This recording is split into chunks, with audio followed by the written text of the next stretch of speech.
If you really stop and, pay attention to what it feels like to be you, like right in this exact moment as you listen to this, it feels like there's this definitive center to your consciousness. Right. A very singular sensation. Yeah, it feels almost like you have your very own highly efficient personal Wizard of Oz just sitting right behind your eyes.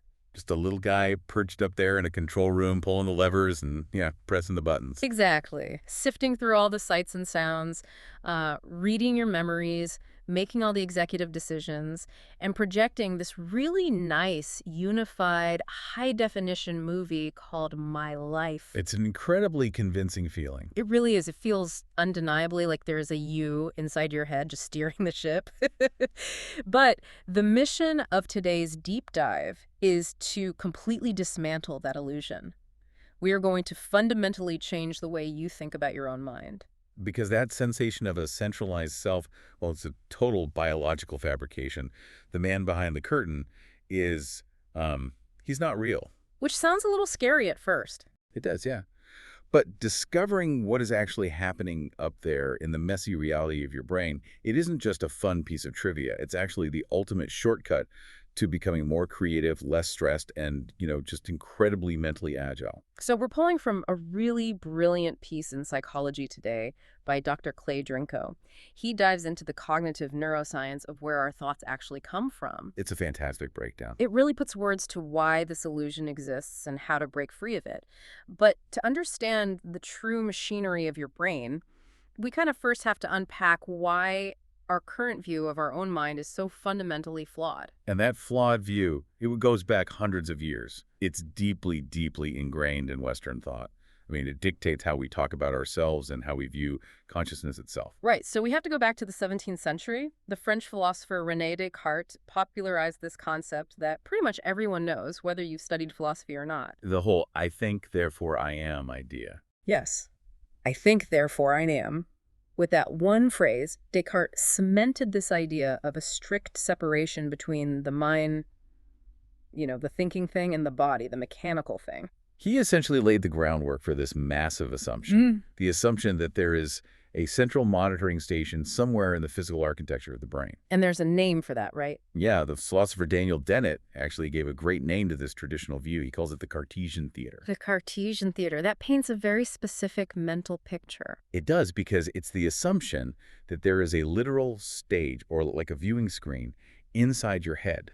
So all your sensory inputs, the smell of your morning coffee, the sound of traffic outside, maybe the sudden memory of something embarrassing you said 5 years ago. Ugh, the worst. Right. All of it rolls into this theater, and we sit in the audience and watch it happen. And we act as the ultimate judge and decision maker. Okay, I have to jump in here and push back a little on behalf of everyone listening, because, let's unpack this. It really feels like I am sitting in a tiny movie theater in my head, eating popcorn and making the decisions based on what's on the screen. Oh, absolutely. Like if my hand gets close to a hot stove, I feel the heat, I see the glowing burner, I decide that it hurts, and I pull my hand back. How can my own direct, lived experience of myself be completely wrong? It is entirely counterintuitive to hear that your experience of yourself is a mirage. I totally get that. But to understand why the Cartesian Theater is logically impossible, we have to talk about the turtles. The turtle. Wait, what? Yeah, the turtles. There is this famous anecdote, often attributed to Bertrand Russell, which Daniel Dennett uses to point out the fatal flaw in this theater setup. Okay, I'm listening. So the story goes that a renowned scientist is giving a public lecture on astronomy. He's up there explaining how the Earth orbits the sun and how the sun orbits the center of the galaxy. Just a standard logical breakdown of the universe. Exactly, until the very end of the lecture. A student in the back of the room stands up and confidently declares that the professor has it all wrong. The student claims that the world is actually a flat plate resting on the back of a giant turtle. Which is a bold claim to make in an astronomy lecture. Very bold. So the professor smiles, a bit condescendingly, and asks, well, if that's true, what is the turtle standing on? A fair question. And the student replies, without missing a beat, you're very clever, professor, but it's no use. It's turtles all the way down. Turtles all the way down. Okay, it's an absurd mental image, but the trap is pretty obvious. Right. It's the problem of infinite regress. Now, if you apply that to the Cartesian Theater in your brain, the whole model just shatters. How so? Well, if there is a tiny you, what philosophers call a homunculus, sitting in a theater in your brain, taking in data and making sense of the world. Who is controlling that tiny you? Exactly. Oh, wow. Because that little guy would need his own little brain to process what's on the theater screen. And let's take that a step further. Does that you have an even tinier little guy inside its head, sitting in an even tinier theater, processing its inputs. And does that one have another one? It's turtles all the way down. It's turtles all the way down. If you require a central, singular source to make sense of information, you end up in an impossible infinite loop. Biology simply cannot support a singular central command center. That is a massive paradigm shift. I mean, if there is no theater and there's no little guy eating popcorn, then who is driving the bus? How do we explain the very real feeling that I am a unified person? So Daniel Dennett offers a really brilliant alternative to the theater. He calls it the multiple drafts model. The multiple drafts model. Let's break that down for the listener. The core idea here is that there is no central location for consciousness. There's no magical finish line in the brain where a thought suddenly crosses a threshold and becomes conscious. So what's happening instead? Instead, there are multiple, highly complicated processes happening all at once, concurrently, across completely different parts of your brain. It's like everything everywhere all at once up there. Yes. Your brain is constantly generating fragments of thoughts, sensory interpretations, and memory retrieval simultaneously. But here's the kicker. Okay. That organized, coherent feeling you have of the world, that smooth movie playing in your head, it is a retrospective illusion created by your brain taking massive shortcuts. Okay, actually, Dr. Drinko's article uses a fantastic little text experiment to prove how aggressive the brain is at taking these shortcuts. Oh, the vowel one, right. Yes. Let me read it to you, or, well, describe it to everyone listening. The text is completely scrambled, with almost all the vowels removed, but as I look at it, we can read it perfectly. It's pretty wild how fast the brain does it. It says, and again, this is missing most of its vowels, might be P, M, L, T, P, L, T, F, T, L, M, B, L more than we want it to. Maybe the multiple draft model makes more sense than we want it to. Exactly. When you just glance at the raw letters, it's just M, Y, B, E space, T, H space, M, L, T, P, L. It looks like total chaos. But my brain didn't panic. It didn't need a manager to step in. No. It didn't send the raw, scrambled data to a central processing unit to be decoded step by step. It just instantaneously filled in the missing pieces to give me the illusion of a perfectly ordered sentence. Because your brain aggressively prefers order, even if it has to invent it on the fly. So here's where it gets really interesting. If we think about the multiple drafts model, our brain isn't a central editor sitting at a mahogany desk carefully reviewing manuscripts. Right. It's more like the autocorrect on our smartphones, just constantly furiously filling in the blanks in real time to make the chaos look like a neat, tidy reality. What's fascinating here is that analogy holds up surprisingly well. Your phone's autocorrect doesn't deeply know what you want to say, right? You know, it's just guessing. It's simply algorithms running concurrent probabilities. Yeah. It's based on your past behavior, your most common phrases, the context of the letters you're currently hitting. Your brain is doing the exact same thing, just on an unfathomably complex scale. So it's writing multiple drafts simultaneously. It is continuously generating rough, fragmented drafts of reality. Think about a visceral adult experience, like driving home from work on the highway. Oh, boy. You've probably had the experience of pulling into your driveway and realizing you don't actually remember the last 10 minutes of the drive. Absolutely. It's terrifying when that happens. You feel like you were completely unconscious. But you weren't. What was happening is that the multiple drafts model was fully engaged. Okay, how so? One draft of your brain was processing the visual data of the cars braking ahead of you. Another draft was monitoring the tension in your hands on the steering wheel. Right. But your most prominent draft, the one capturing your conscious attention, was probably replaying an argument you had with a coworker that morning. Yeah, or thinking about what's for dinner. Exactly. There was no central manager directing traffic in your brain. The motor and visual drafts kept you safely on the road while the memory drafts raged on. And the feeling of a unified, singular self is just the final published story my brain tells me after all those separate drafts have already done their silent work. The unified me is just the final published book, not the author writing it. It can feel a little destabilizing, to realize you aren't the author in the way you thought you were. The logic makes total sense. But philosophy and text puzzles only go so far. Is there actual physical proof in the brain that we're operating this way? Like, can we physically see these multiple drafts in action without a central manager calling the shots? We can. And this is where the theory moves from 17th century philosophy into measurable, modern cognitive neuroscience. Researchers have essentially found a way to catch the brain in the act of bypassing central control. And they did this by studying musical improvisers, jazz musicians specifically, which honestly sounds like incredible data to dig into. It really is. The recent fMRI studies on improvisers provide profound physical backing for Dennett's theory. But to understand the data properly, we need to clarify two terms the researchers use: Okay, lay 'em on me. neural substrates and brain systems. Let's define those because they sound a bit dense for anyone who isn't a neuroscientist. Sure. So instead of looking at it like simple hardware and software, let's look at it like a city. Think of neural substrates as the physical infrastructure of the city. Like the actual concrete roads and bridges. Yes, the specific buildings. This refers to the specific neural structures and the physical white matter tracks in your brain. So the geography that never changes. Correct. Then you have brain systems. These are like the traffic patterns, the rush hour congestion, or maybe a parade moving through downtown. Okay, I like that visual. Brain systems are interconnected regions of the city that temporarily link up to execute complex functions, like routing thousands of commuters to a stadium for a concert. In your head, these temporary systems allow you to hear a complex melody or remember a lyric. The temporary flow of activity over the permanent roads. Okay, so what happened when researchers put jazz musicians into brain scanners and asked them to improvise? Well, they completely destroy the Cartesian Theater idea. Really? Just blew it up? Completely. Because if the theater existed, you would expect to see a localized, brightly lit improv control center in the brain. A place where a tiny internal conductor was processing the drummer's rhythm, deciding which note to play next, and commanding the fingers to move. But there is no glowing improv center. None at all. Mm. There's no central homunculus playing the saxophone. Instead, it happens through rapid toggling. Toggling. Yeah, the researchers found that the improvisers are constantly, fluidly shifting back and forth between completely different networks. So they're letting different traffic patterns take over the city at different times? Precisely.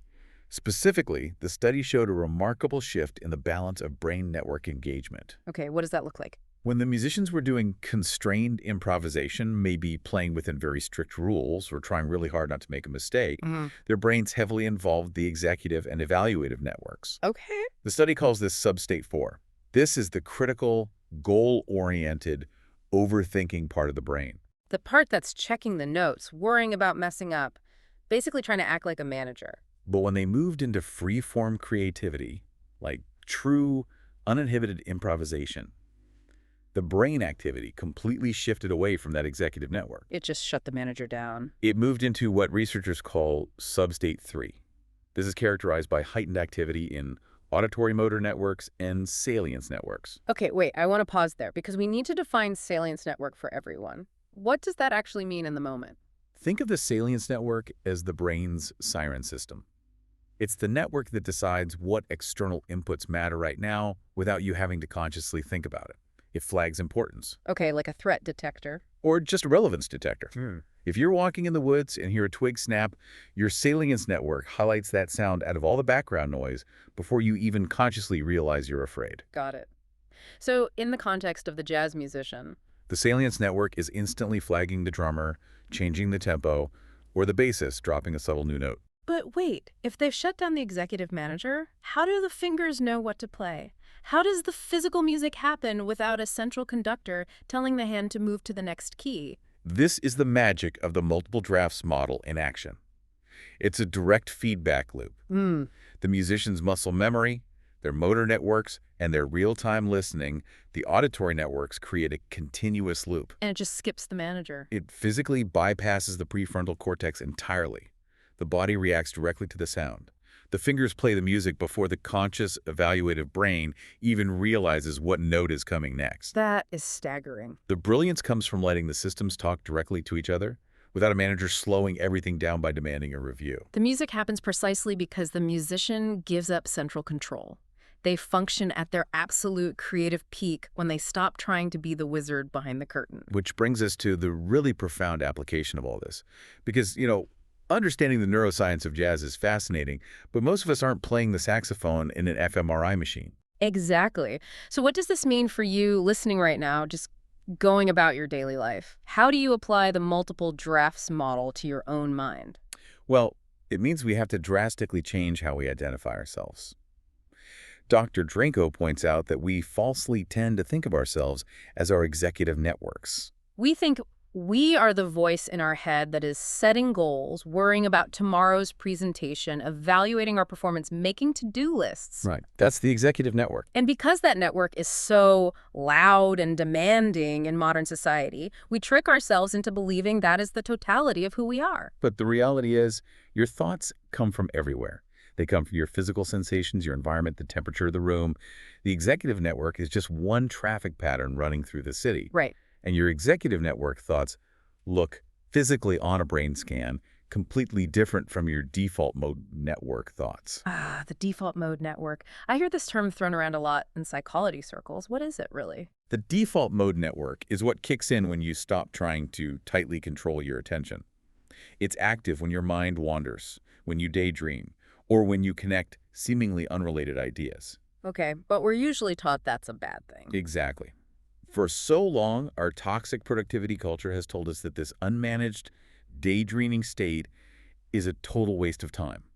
We are conditioned to believe that we must be in executive, goal-oriented mode to have any value or to solve problems. But the jazz musicians prove the exact opposite. If you want to be truly creative, if you want to be mentally agile and improvise your way through a difficult situation at work or in a relationship, you cannot force a solution through the executive network. You have to step back and let the other drafts speak. So how do you actually do that, practically speaking? Like, if I'm stuck on a massive problem at work and I'm just spiraling, my executive network is screaming at me to focus harder. If we connect this to the bigger picture, you have to physically engage in a low cognitive load task to trigger that default mode network. A low cognitive load task. Yeah, you have to give the manager something trivial to do so the rest of the brain can connect the dots.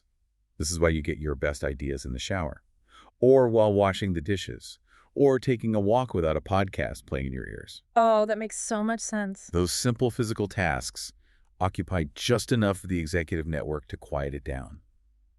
And that allows the substate 3 networks to start running their own drafts and solving the problem laterally. So if you want to stop spiraling, you literally have to stop identifying as your to-do list. You have to actively recognize, I am not just this anxious, goal-oriented voice. As the article beautifully puts it, we contain multitudes. And the realization that you are not a singular, tightly controlled command center, it's an incredible relief.